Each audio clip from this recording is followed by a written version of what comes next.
पाटील. अध्यक्ष महोदय, मी औचित्याच्या मुद्द्याद्वारे माझ्या मतदारसंघातील लोहटा पूर्व या गावाचा खूप महत्त्वाचा प्रश्न या ठिकाणी सन्माननीय महसूल मंत्री आहेत त्यांना त्यांचे लक्ष वेधू इच्छितो.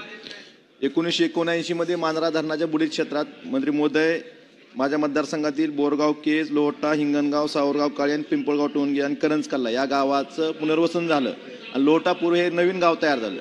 गेल्या 45 वर्षापासून त्या गावाला महसुली गावाचा दर्जा मिळालेला नाही.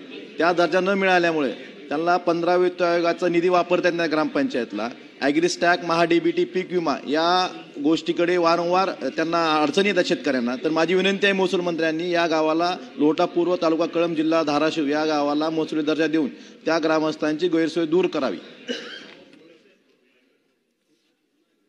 नारायण कुचे. माननीय अध्यक्ष महोदय, माननीय जो सदस्यांनी महसुली गाव गठीत करण्याबद्दल जे सांगितलं आहे 15 दिवसाच्या आत बैठक घेऊन कारवाई करू.